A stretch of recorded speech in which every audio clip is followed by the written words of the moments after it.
when I'm coaching people, you don't have to do my version of how this works. You don't have to be on stage being crazy, talking about your underwear, high energy, potty mouth. Like, do your own version of this. 100%. Right. It comes back to the you do you. Right. Actually, I was at a casino last week in Phoenix, and the sign said, when you pulled it, you do you. And I'm like, let's go. Because that's the challenge I get. A lot of people will look at me, right, with a jealous lens, and they want the results that I've achieved. And they want to go about it the way I did. And I'm like, you're wrong. That, like, I don't get to decide what's right or wrong in this world, but you're wrong for wanting what I have and achieving it the way I got it. Because you got to do you, whatever it is. Hi, I'm Erin Marcus, former corporate executive turned entrepreneur and founder and CEO of Conquer Your Business. Welcome to the Ready Yet podcast. We're excited to bring you more than 100 episodes of interviews and insights designed to help entrepreneurs get the financial and emotional freedom they need in order to build a business and a life they're proud of.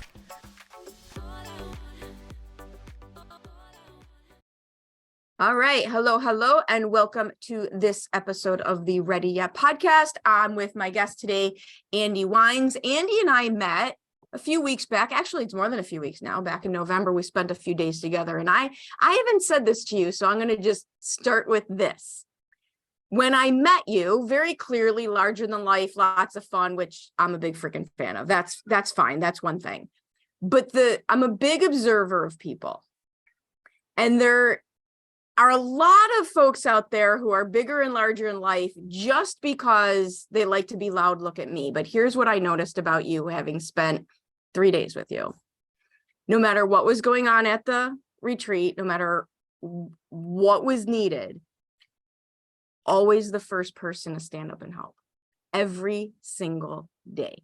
You were the first person at dinner. You were the first person in a meeting. You were the first person at lunch. Like, always the first person to stand up and provide assistance. No, I do appreciate that. And I think it speaks to something that, right, you're an observer of people, right? You study people, you watch people, hell, you coach people, right? And so that's interesting. And I really do appreciate that, because I would argue that to the untrained eye, I am cocky, I'm obnoxious. It's like fire for effect. I make noise to make noise. But when you peel back just a few layers, you realize quick, fast, in a hurry, it is what I live by, which is intentionality within the chaos. I love chaos. I like conflict, right? I like what people consider to be uncomfortable, because, right, comfort is my enemy. So that's it. And it speaks to my military background. I'm an operations person by trade, growing up on a farm, construction. It's like all my life, it's been uncontrollable things around me, whether people, whatever, right? I'm not a sterile environment kind of individual. And I thrive in that chaos, not because I like chaos. I don't create chaos. That's like more drama, right? It doesn't throw you. It's like, zero effect on you. We had a plan and it went to shit. Sounds good. Time for me to shine. Yes. And also what I find is interesting is, right, we spent 3 days together. You were on stage a little bit. I was on stage a little bit. We didn't, like, often I've been to retreats and conferences where it's like this big dick competition where it's like, well, I should have been on that stage, or you should have been there. And it's like, I'm a huge fan of being in the audience. I had no actual real time, with the exception of a promotion for Young Guns. There was no other time for me to be on stage. I just became an active participant. Right. And even like when you had a 20-minute deal seminar very early, and I'm like, all right, I like her jive. I like where she's going. There was a story. And even I would argue that among the other people I saw in those workshops that morning, you're the one I remember, because you didn't sell anything. You told a story, which is the sell. The sell is, how did you get through conflict? It's right. My version of what you do. And one of the reasons you don't throw me is my motto in several different businesses, be the calm in the storm. So the storm doesn't bother me. Doesn't bother me at all. But my storytelling to make a point and help people, your chaos, but always servant leadership first, it comes from the same place. The come from is the same. 100%. It's selfless service. So when I was in the military, when I went to basic training, we have 7 Army values. and they spell the word leadership. That's all we always remember, right? So it's loyalty, duty, respect, selfless service, honor, integrity, personal courage, right? Like I still have to go back, leadership, spell it out, right? But those, right, and at the end of basic training, among 200 odd soldiers in our total basic training company, I was selected as the selfless service soldier, the soldier that embodied selfless service, because it plays into my strengths, right? When people are like, how do you live with ADD? Well, I live with it, right? I don't deal with it. I live with it. I love it. I'm like, oh, something doesn't make sense. Let me, like, I like shiny, right? I'm a total shiny object syndrome person. And the difference is I don't go to the shiny object and just observe, I immerse. So to your point, it's like, I've been to enough conferences and retreats, and with Young Guns, we host our own events. I can tell pretty quick, fast, in a hurry when things are on point and we're off point. Or I kind of look to my left, look to my right. All right, where are we at, right?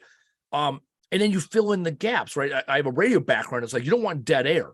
I don't need to be the guy on the stage. I don't need to be the volunteer. But when you have a speaker up there that is looking for volunteers or looking for a little, just help, just throw your hand up, right? And I hate the word help, right? Because people don't want to ask for help, because help sounds like I'm down and out, right? Support. Hey, I got an idea. Let's go, right? And then I get behind it, right? Because now it's like, oh, I want to support you getting to the next level, not help you out of the shitstorm you're in. And there's a huge difference there. Oh, right. Well, one of them is about you and one of them is about the other person. Absolutely. Exactly. And the support, you support where it's one of those, you support where they're going, not help them personally, right? My job isn't to help people personally, it's support, right? In the case of like a speaker, like often I would look around the room, like when they would look for volunteers. If no one raised their hand, I'll come up with something. I will ask a question, right? Get the conversation started. Yeah, absolutely. And I'm also not gonna be the first one to raise their hand when there are volunteers. I'll be the first one to be like, oh, hey, you got this, right? I remember several times throughout the conference where I'm like, okay, we got things are under control, and then I disappear. Because it's not about me. It's not about Pat, the Pat Miller, the founder of the Idea Collective. I mean, his number one strength is building community. I mean, like nobody's business. And that's the goal. And that's where some people might miss this, right? It's not about Pat, the founder. It's not about Roger, the MC. It's not about the speaker. It's not about Andy. It's about the community. And when you selflessly serve and step back and say, hey, what's best for the community? The right people start doing the right things. It reminds me of this book, Gung Ho, and they talk about the way of the beaver, which is one of the 3 lessons, right? When you are gung ho, one of the lessons is the way of the beaver. If you watch beavers as they're building dams, they never stop working. They're always doing something. But when you look, you can't clearly define who's in charge, because all the beavers are doing their jobs. And they're communicating, but they're not directing. Everyone just knows what to do. And it's this very organic population that understands what they need to do. And when you see a good organization, it's like, yeah, there's communication, but there's not this hierarchical structure of micromanagement. It is, we're all flowing, right? And I've been to plenty of networking events where you clearly know the executive director is running a tight ship, right? So I love your take on this, because you and I agree. And here's the other thing. You and I are also, it's easy for me to tell somebody just get involved because I don't care. I'm comfortable in the mess. Not everybody's personality. So someone who's not as confident, what can they do to participate the way that comes more natural to someone like you or I? Exposure therapy. Put yourself in places that you're going to deliberately be uncomfortable and you won't die. That's right. It. Yeah. Like not dying is a great place to start. And you'll realize, right? This is that fear, that crippling anxiety, whatever that trigger that says, oh, this doesn't feel good. You got to fucking chase that. Yes. Run towards it in micro doses all day, every day. I'm not saying there's 500 people in a conference and you're the first person to run up on stage and tell your personal, most deep, dark story. That ain't where it starts. It starts with reaching out to somebody in a text message that you're uncomfortable reaching out to. It starts with cold calling. It starts with walking into a networking event where you know nobody and starting a conversation. And and we've all done it. We all went to kindergarten at some point, or went to a playground at some point. And then sometime in our life, sometime after the age of 6, because that's when we start to become self-aware. Sometime after the age of 6, we become self-aware as individuals, like, oh, how do I fit into this community, right? And then sometime between 6 and, I don't know, teenage years, you start giving a shit about what other people think, and you have to reprogram your brain to stop giving a shit and say, okay, what do I want out of life? If I want to participate, if I want more, I got to put in more. And is it uncomfortable? Yeah. Well, you're talking about also two different things that are, one, it's the be uncomfortable. I call my version buzzy roller coaster. If I've got buzzy roller coaster where I'm excited and scared at the exact same time, I'm on the right path. And the other thing is personal responsibility. Because not only do you have to care, but you don't sit back waiting for someone to invite you, waiting for someone to include you. You'll be dead before it happens. Yeah. Here's the deal. You saw me at the retreat. I love telling this story, or not this story, but this. I joke, right? Whenever there's a camera or a microphone, it's not that I love the camera and microphone, right? The microphone and the camera love me, and that is very intentional. I say that because now it's no longer about me. Because what ends up happening, I own a videography company, and I do networking events, and I do these things, right? And what I noticed is a lot of people have a lot of great ideas, but they're so stuck in their own BS that they stop themselves. So I say something that is somewhat cheeky, right? By saying, no, the camera loves me. And what I'm saying is the camera is the fucking tool. Here's a camera, right? The camera is useless without the human. If I say I love the camera, well, that's like, whoa, look at me. Here I am. Let me tell you how great I am. If I completely inverse that and say, hold on, the camera loves me, because you know what? The camera needs my ideas. The camera needs the motivation. Well, now I'm selflessly serving the camera, the microphone, the audience, and now I am selflessly giving everything I got. And here's the deal. Every time I get on the microphone, every time I get on the camera, I shake a little bit because I'm nervous, because that means I fucking care. The difference between anxiety and excitement is the predicted outcome. If you predict to fail, you'll be anxious. If you predict to succeed, you will be excited. You can pick. There's a study that came out in 2011, Harvard Business Journal, basically said the chemical composition of excitement and anxiety is the exact same thing. The difference is, do you have an anticipated positive outcome or negative outcome?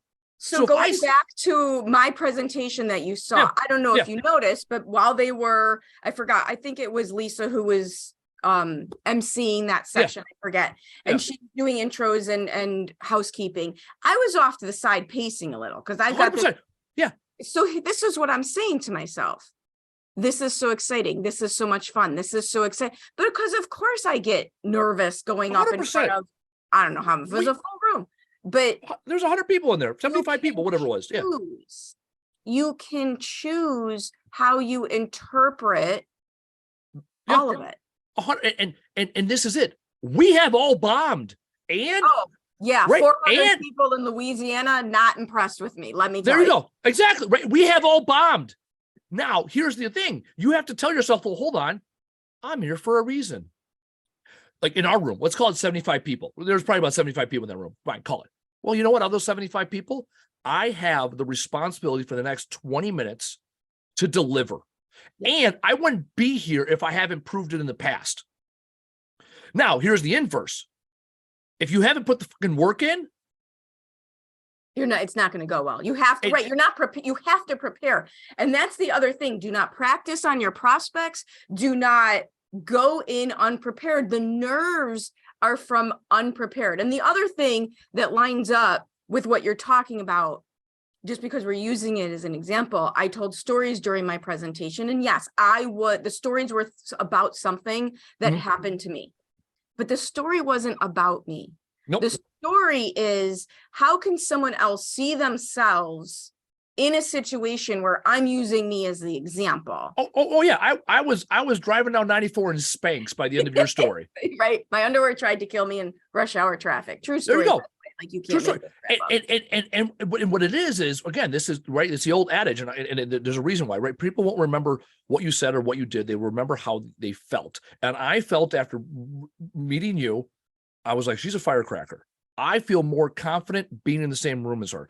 I feel like I can take on more because here's 5 foot nothing something fucking taking on the world, right? 5-0, right?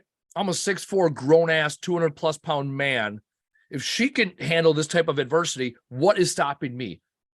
And then also I felt like, man, I want to be around this person and these type of people. Well, and one of the things I say all the time, and I'm curious I'm sure this comes up for you. When I'm coaching people, you don't have to do my version of how this works. You don't have to be on stage being crazy, talking about your underwear, high energy, potty mouth. Like, do your own version of this. 100%, right? It comes back to the you do you. Right? Actually, I was at a casino last week in Phoenix, and the sign said, when you pulled it, you do you. And I'm like, let's go. Because that's the challenge I get. A lot of people will look at me, right, with a jealous lens, and they want the results that I've achieved. And they want to go about it the way I did. And I'm like, you're wrong. That, like, I don't get to decide what's right or wrong in this world, but you're wrong for wanting what I have and achieving it the way I got it. Because you got to do you, whatever it is. Because if I start living in somebody else's shadow, I will fail, because there's 8 billion people on this planet and all of them are uniquely awesome, right? That's that. Are they imperfectly perfect or perfectly imperfect? I don't know. But what I do know is they ain't me and I ain't them. And this is going back to business. And I didn't even know you did this type of stuff. We have mutual people in common who are telling me all these cool things about you. The one thing you do that I think that I also do that I really like is it's no one size fits all advice. No. There's all these tactics out there and people buy into them. And then when they don't work for you, you feel like a failure because you couldn't make somebody else's tactic work. So for me, it's like, we'll shift the conversation very much here into the business realm, right? There are some things that are systematic, thorough, and repeatable, right? And those are 3 words that all independently mean something. And that's the success in business or in life. Systematic, thorough, repeatable. I don't care if it's the way you brush your teeth, you go to the gym, or run a Fortune 500 company. You have to have processes that are systematic, thorough, and repeatable. Call them actionable and maintainable. There you go. Right? We can change all we can argue the words till we're blue in the face. Same exact idea. We're talking the same thing here. And in business, for example, one thing I teach people, because I've run several businesses before, right? It's the 6 buckets of business. There's 6 buckets. Everything fits in the 6 buckets. When you learn the 6 buckets, you will be successful. Now, if you're running a hair salon, it's the same 6 buckets as my junk removal company. It's the same 6 buckets as a Fortune 500 company. Now, once you have the buckets are a simple understanding of, okay, this is where this fits in because it's with like things. And then this is this and this is this, right? And it's terms that historically people have muddied the water. So for example, the first 2 buckets are marketing and sales. Yes. And it's intentional because how many times do we say, oh, well, that's sales and marketing? Well, hold on. Is it sales or is it marketing? Yes. Because I can tell you, I know really good marketers and I know really good salespeople, and they don't typically cross-pollinate. Not the same thing. Okay, so when I talk about those things, it's like I can give you the playbook, right? I can give you the test, but you got to fill in the answers. And if I give the same test to 100 people, I'm going to get 100 different papers back, and they all can be A+ results because it's what's best for them and their organization. So for me, for example, right, I look at the 6 buckets of business. I can't be an expert at all of them, right? So where are my strengths? Okay. Those are my strengths. I'm going to spend time there. So between sales and marketing, my strength is in sales, not in marketing, right? So I hire that out. Next 2 buckets, operations and the thing, right? I always call it the thing because I tell people does for a living, right? What is the thing you do, right? Go back to Tom Hanks, right? The wonders, the Oneaters, right? Doing the thing you do. Okay. So for me, I'm an ops guy. When the phone rings, what happens? That's interesting to me. Once the job is booked and the trucks are on their way and they show up, I'm kind of like, oh, ADD kicks in, answer the next phone call, right? And define that process. Because once you pulled one couch out of a basement, you pulled them all. So for me, even junk removal, I'm an expert in the junk removal world, but I'm not an expert at doing jobs. But you know what? I got 15 guys that work for me that are really good at it. And our first employee, right, who was also my business partner, was my brother. Well, guess what? He's really good at doing jobs. He's good at leading teams, doing jobs, taking care of customers. Not my strength. Right? The ops was, okay. So there's our next 2 buckets, operations and the thing. And that's the what happens when the phone rings bucket. And then the third bucket is HR, the people and finance. And we break up. This is not your sterile compliance BS HR W-2 employee that we think about. No. Who are all the humans, all the capital, the human capital? Maybe I'll change it to HC. I don't care. Human capital. But who are the humans that are the resources to your business? Yes. These are not just the employees, but these are also the subcontractors. Okay, well, that makes sense. Well, it's also the vendors. Well, what do you mean? Well, we had, right, vendors make the phone ring or solve problems, right, or prevent problems, or those are important, right? The stakeholders, the stockholders, the community, they're people, right? There are some people that are people and people that aren't people. I can tell you, I'm not a people. I like numbers. Numbers don't lie. Numbers you can control. Numbers fit nicely on a spreadsheet. I love me some numbers, right? I get along with people. People aren't like, oh, I really like Andy. I really love Andy. That's not what people say, right? We're 30 minutes into it. You're not like, oh, I really like Andy. He's a very get along with person. It's energized. No, that's my version. I always say, stop leading with nice. Yeah, right. No one will tell you I'm not nice, but that will not be. Kind is cruel. I would rather have the truth than niceties.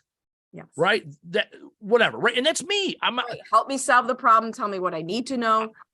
I can tell you, even at the Idea Collective retreat, I took an hour every day that I went back to my hotel room to look at spreadsheets and emails and decompress. There was other people that were from 7 a.m. to 11 p.m. at that retreat that were, oh, this is great. This is awesome. This is the greatest thing ever. When I left on Saturday, I needed a day and a half recovery because being around that many people for that long. Well, you gave away. Here's the other thing, though, because you come from a place of service, you gave away all your energy for 3 days. I was working, right? I was not just, exactly. I was not passively taking it in. I was working in the way I know how, which is giving, right? You give first. And so I was exhausted because I put my best foot forward. I put the work in. But I can tell you what re-energizes me is my personal time. I like when I travel by myself. I sit at airports by myself. I gamble by myself. That's my recharge time. Right. So going back to 6 buckets business, right? Marketing, sales, operations, the thing, HR, finance. Every business has all these 6 buckets. And once you put things in like things, you will find out quick, fast, and hurry as a business owner or a vendor that sells to business, where are your strengths and what are not your strengths? Absolutely. And the other thing that I've learned to do, I have the same buckets. I have the exact same buckets. I might call a couple of them different things, but the exact same buckets. And then my next step when I'm putting things in my buckets is, and you'll laugh, they're sitting here. I do everything on note cards because move them around. Color code, great. It's look at your buckets and then prioritize what's in the bucket. 100%. And then there's different methodology. I love Jordan Peterson, Mike Michalowicz, and right, the two very different people. But it's like, do you start with the easiest thing or the hardest thing? Right. I start with the things that make you money. And the reason I like what you started with marketing and sales, most people will start with the thing the business does. And that is not where you start, because if you don't have marketing and you don't have sales, you don't get to do the thing. There we go. See, it's math. It is math. If the phone don't ring, you don't get to do the thing. Right. That's a good fuck to that. I'm gonna write that down. If the phone don't ring, you don't get to do the thing. Oh my God. Love what you're learning here and interested in more? Check out conqueryourbusiness.com to get immediate access to all sorts of additional resources and stay updated on our upcoming training events. So, all right, I want to switch a little bit here because hopefully by now people are intrigued and interested and more curious about you. You do a couple of different things, and one of the things that you do is something called Young Guns. And I don't know everything about it. I know I'll be immersed in it in a few weeks from now. But I'd love to hear more about that, because what I know about you and your partner from talking to him actually is this is not, I'll flip it. It's forget what it's not. What it is more of a way that you guys give back. That is correct. So, 100%. So let's talk about what it is, right? Because we ain't going to talk about what it ain't. Here's what it is. There is a gap in networking. You have the 90-minute lunch with the chamber that hasn't changed in 50 years. and you have the $10,000 Tony Robbins retreat weekend, open mouth, insert fire hose Right. commitment. So David and I saw that, and we do both, right? Idea Collective, right? Whole weekend thing to the 90-minute Yep. person They all have their Zoom. place. They all have their place. The challenge we saw is there wasn't something in between. Okay. And so that's where Young Guns started. Young Guns started with, how do we come together with a quarterly event that's 3 to 4 hours of the people that we want to hear from, right? So we do quarterly summits, and when we build these summits, first thing we say is, what's relevant to us? Because the unique position that both David and I have is we both have businesses that we started and founded and built and are still running. What I've realized is yes, a lot of people that put on networking events either A, never ran a business outside of their networking event business, which isn't the same thing, or B, aren't currently running a business. And when you're currently running a business, you pick topics that are relevant to what's going on, right? Like, so for example, we're kicking things off this year, the Winter Summit, of how to put up the defensive walls, because one thing that most business owners feel, if you read surveys and studies right now, is uncertainty, right? We had an election last year, and a lot of people thought, oh, after the election, there'll be certainty. Look around. There's not a lot of certainty. I don't think that's a thing anymore. That used to be the thing. Certainty. Correct. We are not going to be a thing for a very long time. Most people thought that the war in Ukraine would have some resolution a year into it. It doesn't. Energy prices. Most people thought, oh, we'll have this supply and demand thing when it comes to labor, and labor will sort itself out. It hasn't. So we are not going into 2023 saying, hey, everything's going to be wonderful and grand and grandiose. Spend all your money, market. The phone's never going to stop ringing. We're all on an upward trajectory. No, what we're saying is, hey, you got to fortify your business. We're not saying don't do what you're doing. Bad practice anyway, by the way. No. You don't wait for a crisis to do that. We normally do, but in business, right? We normally do. We're like, oh shit, we had an IT break. We should probably look into this. Right. Oh, one of our cars got an accident. What do you mean we weren't insured to do that thing, right? Often that's what it is. So that's what we're doing. And also, it's not the woe is me, button down the hatch, close the door, save your shekels. No, it is, hey, we're in business, we're going. But in the military, we always talk about, if nothing else, you can always improve your fighting position. How do you make your business better today? Because, okay, if the phone ain't ringing, well, what can you do? If you don't have any employees, what are you going to do with the employees you have?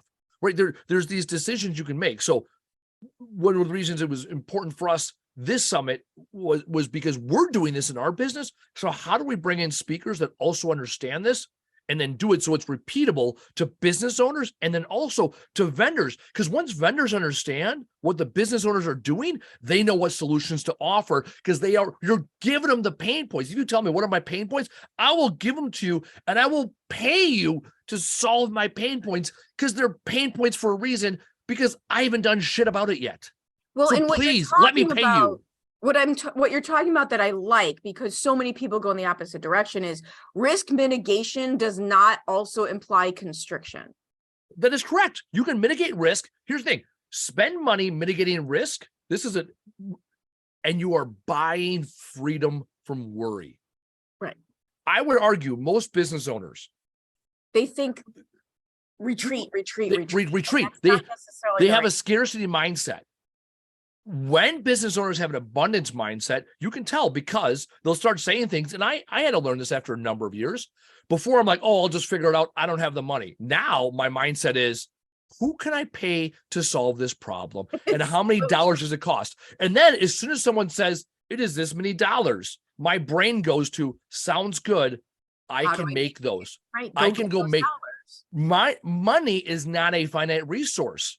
Right. Time is. My effort, those are finite resources. My time and effort are finite resources. Money is not a finite resource. And now people say, well, you don't have unlimited money. No. But once I solve this problem, I free up my time and my effort or my energy, and I'll just go make more money. Right. Because guess what? I'm in business. I have all of it now, but it doesn't run out. No. And unlimited, then you're fat and happy and lazy, and that's not good either. But when I solve these problems, I free up my time and my energy to build my business. And when I build my business, money comes in. I say that all the time. Imagine how much more energy you would have if you didn't have to worry about the money, or if you stopped. Like, how much mental energy and moving parts are you expending on tracking dollars? It's exhausting. Yeah. It's exhausting, and you can make more money by going out there and doing the thing you do, right? Because here's the other argument, so I'm teaching the 6 buckets of business in Young Guns, and this is, I'll tell you this right now. When you do that survey everybody in the audience. When you do the survey, people that are in businesses that are semi-successful, i.e., they're in business, right?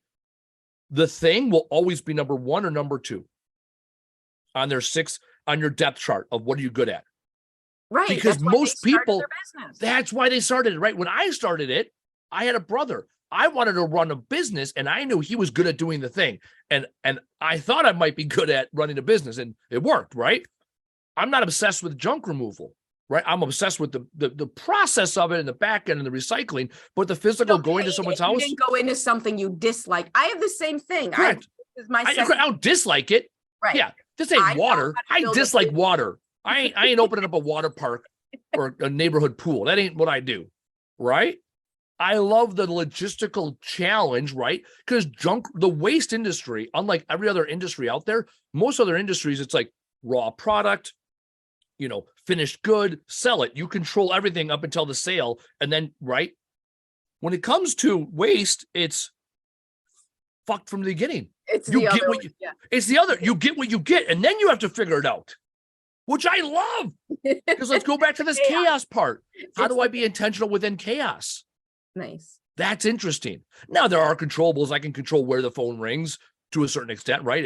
If you're not in Milwaukee, you're not going to find my number, right? If you, because I don't serve you, whatever, right? So there's some things you can control, but ultimately when the phone rings, that's when the fun begins, because people call us with a problem from the word go, and it's already a problem. They already bought stuff. We're now in the reverse logistics. But they already know they have a world. problem. You don't have to convince them that they have. Absolutely not. There is no convincing. What's next with Young Guns? Our next event, the Winter Summit, March 2nd in Brookfield, Wisconsin. Nice. So here's what's also interesting, right? Because we're in Young Guns, we're all about challenging each other and getting uncomfortable, right? And finding joy in the discomfort. Historically, I've been the MC. I'm a huge fan of being an MC, right? Again, intentionality within the chaos. And David has done keynotes, whether they've been 15, 20-minute workshops, or he's done 45-minute keynotes. Going into this year, I said, hey, David, we are not practicing what we preach. For the last year and a half, we've been doing what we're strong at. We've been running the same play. We got to get out of our comfort zone and flip things up. So what we're doing different this year is David is going to be the MC, which is not his natural fit. I have a feeling you are more okay with this plan than David is. Well, yeah, because I'm more okay with chaos. And it's a little more ducks in a row. Right? Oh my God, that's why we're business partners. He's a ducks in a row. I'm like, shoot them when they get in the air. Let's go. Right. And what I'm doing is I'm doing the keynote on the 6 buckets of business. Nice. And the reason I'm doing it is because it's challenging me as a entrepreneur and as a speaker, really. Sure. I've done keynotes. I haven't done an original keynote 2 years because I haven't challenged myself to do it. And I know when I put the time in to do a keynote, it's a good, well-used time for me. So and it's this idea of be uncomfortable, get used to being uncomfortable, not so that you're then comfortable again, but so that you can stay there. Right.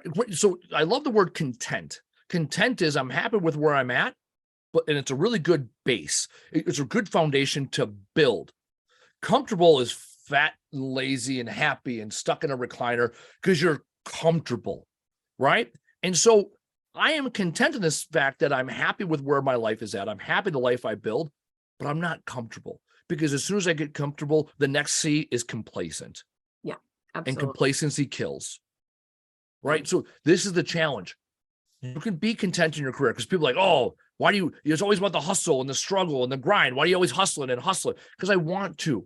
I'm content and yet I want more. And it's an and not a but. I am content and I want more. Because tell you what, if or when I don't push myself today, I'm going to regret it tomorrow.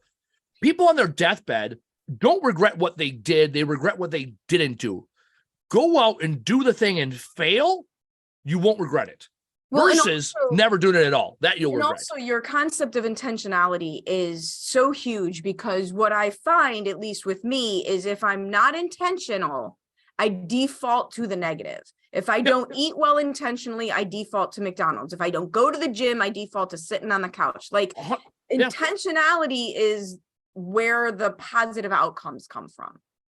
100%. Like, so I'm looking at my calendar right now. I just did quick hillbilly math. I average 6 to 7 events every day. 7 things every day that are already on my calendar. Why? Because when I get rid of the word if, right? When is much more clear, right? Because when I don't, I do unhealthy things. Right. I scroll Facebook. Yes. I call myself, everything in my marketing plan is event based. Because if you don't point me in a direction, I float away like a balloon. 100%. And so to your point, like, so how I build my weeks, first and foremost, I put in we talk about what the things you don't want to do or you do want to do, whatever. I've realized that I've lived on a lot of borrowed time. My body is held up. I've been relatively healthy, good to go. I threw my back out like 2 months ago, and it was a reality check. Like, oh shit, you ain't 21 anymore, Andy. It's brutal, isn't it? Right. It's a real mother. So now what do? I start my week off. I go to the gym 2 days a week. I do 2 days a week of yoga or stretching. I do 2 days a week of physical therapy. I play volleyball 2 days a week, and I stretch twice a day, every day. When I build that into my calendar, that's a lot of time. But you know what? I'd have been scrolling Facebook during that time. It's not like you would have been conquering everything. No, I'd have been sitting around. It's not right. Even I break that down, right? That's 10 hours. 10 hours a week, roughly, is stretching, yoga, PT, volleyball, in the gym. It's about 10 hours a week. I got 168 hours. 10 hours is 7%, right? Can I spend 10 hours a week on Facebook? Yeah, I know I can, because I check my digital the phone tells us every week. Exactly. with ease. It is. I tell you what, put a half hour or 1 hour time limit on whatever app it is you're on, Facebook, TikTok, Snapchat, whatever, right? You'll be surprised how quickly you hit that half hour. It'll be like 10:15 in the morning. It was crazy with the TikTok, because I'm like, these are 2-minute videos. How is an hour past 2 minutes? Math, that's why. Right. And the other thing that I've learned, not that I didn't know this for a long time, but successful people are active more often than they are inactive. And it doesn't mean they're running around the block, but it could be reading versus scrolling. They're active instead of inactive. Great, you're right. It is like, to your point, right? Are you reading or are you scrolling? Are you going for a walk with your spouse or are you sitting on the couch? Yeah. Right? It's the same amount of time, right? Because time is the most finite resource. 1,440 minutes a day, 168 hours in a week, 12 months, 365 days, whatever math you use. I like 168 hours. That's where my brain goes, right? What are you doing with those hours that is intentional in the chaos? And it's not, to your point, it is not go, go, go. I talk about going to the gym twice a week, 20 minutes per session. I found a gym where it's 20 minutes per session, but you know what? It's 20 minutes there, 20 minutes to session, 20 minutes back. And in those 2 20-minute periods, I'm typically just decompressing. I'm driving. I'm actually on my way to the gym after this call. Why? Do I want to go to the gym on a Thursday afternoon? No. I know on Thursday afternoons, my brain is mentally shot. I'm this is the last. I don't do a lot on Fridays because I'm done. I don't do well. Right? So by Thursday afternoon, I am in decompress. But you know what? My body is prime. I don't play volleyball on Thursdays. I got a lot of pent up energy because I'm probably twitchy like I am right now because my brain is shot. So I'm like, right. But so for this hour that I spend going to the gym and working out, it's the best hour I can do. Intentionality. It's what do I need to do to create the life that I want to have? Absolutely. All right. So you and I could talk all day. We'll have to do another round of this. It'll be fun for me in a couple of weeks when I'm talking to David. We can compare and contrast, as we used to say in a composition class. There we go. I like it. So where can someone find more information about you, about Young Guns? What is the best way to reach out? So younggunsmovement.com. Let's plug that right up front because that's what's important. right? You can always follow me on Facebook, LinkedIn. Those are the best places. I got a big YouTube presence now, but that's more on the recycling end. And I always love that. I have a podcast talking about junk removal, but Young Guns is really what binds us. That is where David and I both give back within the business community, the community that you and I both share. As far as individuals that are in business for themselves, get into business for themselves, or want to get in business, that want to be around other business people, all the industries that are challenging themselves, right? It's all about access, opportunity, and education. That's what Young Guns is. So younggunsmovement.com, March 2nd in Brookfield. That's where I want to see you. I'll be teaching the 6 buckets of business. We got a VIP lunch for people. And then also we have mindset coaching with the coaches. What is it now? I can't remember what it's called. I saw that there's all sorts of opportunities. Yeah, Ariel Kopech, right? To get personal attention too. That's it. The whole, that's going to drive me nuts. The coaches. I saw that. It's going to drive me nuts. I got to Google it now because I look like whatever. Anyways, having a full day of intentionality among the chaos. So that's the best place to find me is within the Young Guns sphere. Younggunsmovement.com. Younggunsmovement.com. And those people and all the people that are part of Coach's Culmination. All I hit was Ariel Kopech and his Coach's Culmination. God, see, Thursday afternoon, my brain is shot. This way I need to go work out.